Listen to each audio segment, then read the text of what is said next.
Bonjour et bienvenue à toi dans cette nouvelle vidéo. C'est un plaisir de te retrouver aujourd'hui. Et aujourd'hui, on va voir les 10 règles d'or de Tom Bilyeu. Donc dans cette vidéo, tu vas découvrir 3 choses. Brièvement, qui je suis, qui est Tom Bilyeu et enfin ces 10 règles d'or.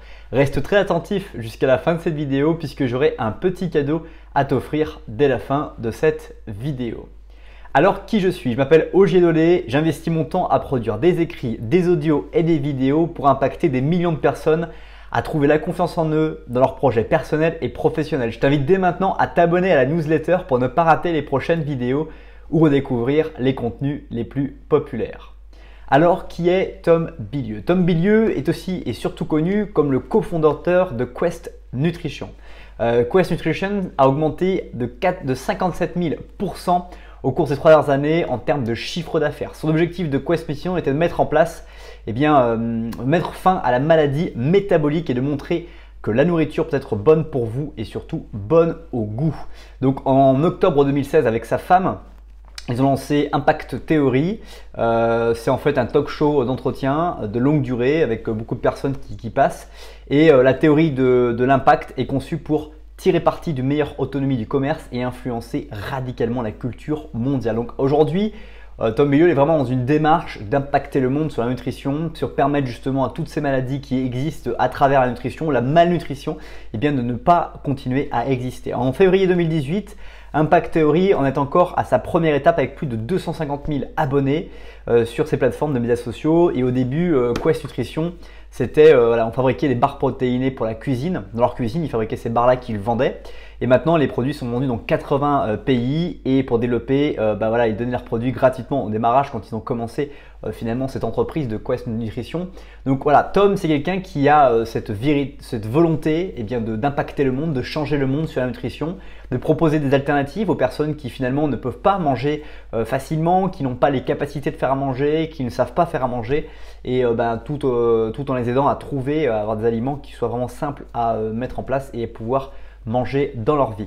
On va maintenant passer à ces 10 règles d'or, mais juste avant cela, je t'invite à apprécier la vidéo ou à la partager dès maintenant afin de permettre à d'autres personnes de découvrir à leur tour cette vidéo. La première règle d'or de Tom, c'est de sortir et de s'amuser. Pour lui, véritablement, trouver le plaisir, le bonheur de vivre passe par le fait de sortir, le fait de rencontrer des personnes, le fait de s'interroger, le fait d'explorer finalement le monde.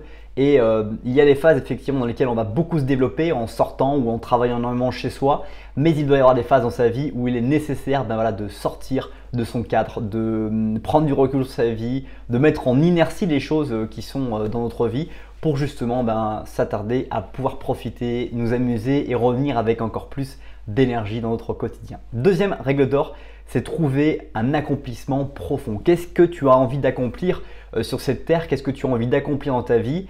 Quelles sont vraiment les choses qui t'intéressent, qui t'aspirent, qui te motivent, qui sont organiquement très très importantes pour toi? Et une fois que tu as trouvé ces choses qui sont en toi, eh bien lance-toi, accomplis-les quotidiennement, régulièrement, donne-leur du sens. Et puis quand tes routines commencent à s'essouffler, quand tu commences à avoir, on va dire, la difficulté à continuer ces routines-là, c'est qu'il est temps de remodifier ces routines tout en gardant cet accomplissement, tout en cherchant toujours à l'accomplir, mais en modifiant les routines, car c'est normal que nous ne pourrions pas faire toujours la même routine jusqu'à nos 90, 100 ans d'existence. Il va falloir à un moment donné changer forcément et donc autant t'y habituer dès maintenant. Troisième règle d'or, c'est de commencer à agir. La procrastination est quelque chose qui reste énormément présent chez chacun d'entre nous. C'est ce qui fait d'ailleurs une grosse différence puisque nous possédons tous 24 heures par jour de disponibles. Certains vont faire un millier de trucs dans ces 24 heures de très grande qualité et d'autres vont faire qu'une seule chose de piètre qualité. Donc ça signifie finalement qu'il faut toujours commencer à agir. Penser, réfléchir, c'est très bien.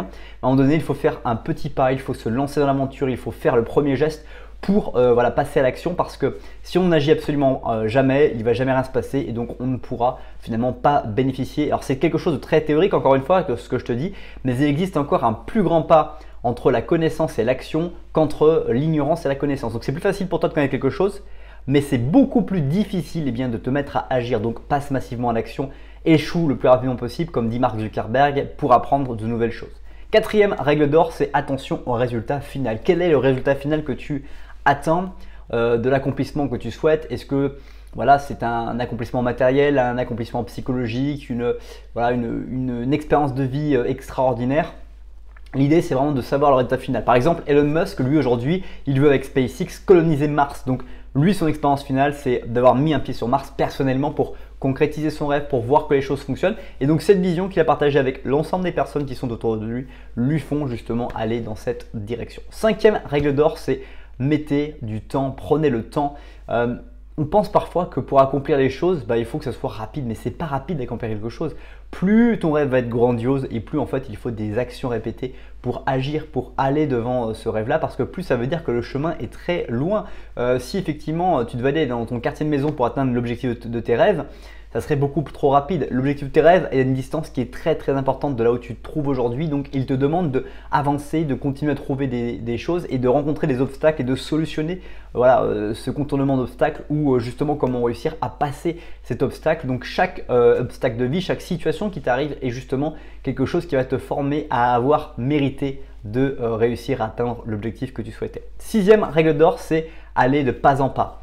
Encore une fois, parfois on veut prendre des raccourcis dans notre vie, on veut chercher à quitter un travail pour aller dans un autre parce qu'on pense qu'on va avoir un poste qui va nous arriver, mais toutes ces choses-là vont faire qu'on n'est pas forcément préparé. Alors oui, effectivement, dans la situation, très souvent, quand je discute avec les gens se disent déjà prêts, se disent avoir déjà toute la maturité pour les projets, mais n'ayant pas encore vécu ça, eh bien, ils ne savent pas vraiment s'ils sont prêts. Donc, il vaut mieux se préparer à une opportunité et ne pas l'avoir que d'avoir une opportunité et de ne pas être préparé. Donc travaille par les petits pas, continue à avancer, cherche les ressources, les compétences, à t'entourer des personnes qui peuvent t'aider à atteindre ton objectif tout en pouvant leur apporter quelque chose en retour également, parce que c'est ça l'entraide, c'est ça finalement la vie, c'est de rendre une condition sociale moins dure qu'on l'a trouvée avant qu'on soit arrivé sur cette terre.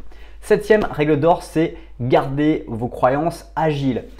Les croyances, notre système de croyances, la façon dont nous percevons le monde, nous percevons les gens, ne doit pas rester définitive parce que les gens changent, nous changeons et donc il faut rester agile sur la perception de ce que nous voyons et rester toujours en fait au contact dans l'observation de voir comment les choses évoluent et comment finalement elles évoluent, si elles évoluent favorablement ou si elles évoluent au contraire défavorablement. Et donc dans ce cas-là, il faut toujours se poser des questions sur comment je vais avancer dans cette situation-là, mais de toujours encore une fois garder ses croyances agiles et ne pas déterminer que ce que l'on pense aujourd'hui sera toujours d'actualité demain.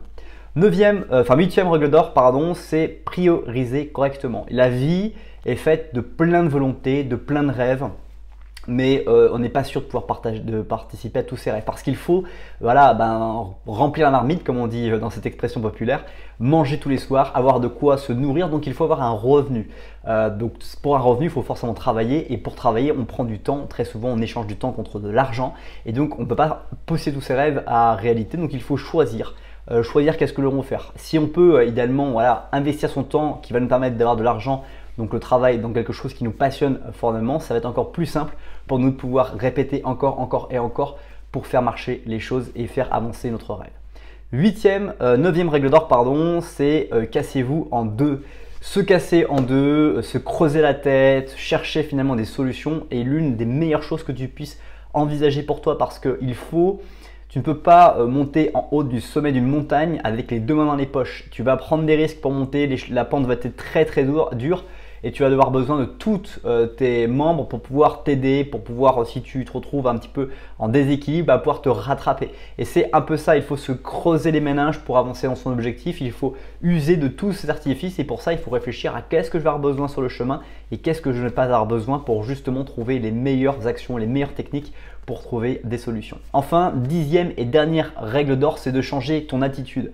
Ton attitude en dit long sur ta psychologie. Plus tu vas avoir une attitude positive, une attitude légère, plus ta psychologie est démontrée comme positive. Et donc plus tu vas rentrer dans un cercle vertueux qui va aussi aspirer des personnes positives à vouloir se connecter avec toi, à vouloir échanger avec toi parce qu'elles vont voir que tu es absolument disponible. Donc cherche toujours cette attitude qui est positive et surtout apprends à la changer. Apprends à changer cette attitude, apprends à la développer, à la structurer, à l'incorporer dans un environnement dans lequel tu te trouves pour justement correspondre et ne pas être finalement complètement en dehors du cadre de l'attitude que tu dois avoir là où tu te trouves aujourd'hui. C'est déjà la fin de cette vidéo. Merci beaucoup pour le temps que tu as consacré à regarder cette nouvelle vidéo. Si ce n'est pas encore fait, je t'invite à nouveau à t'abonner à la newsletter et à recevoir gratuitement, c'est mon petit cadeau, 7 livres impactants et inspirants.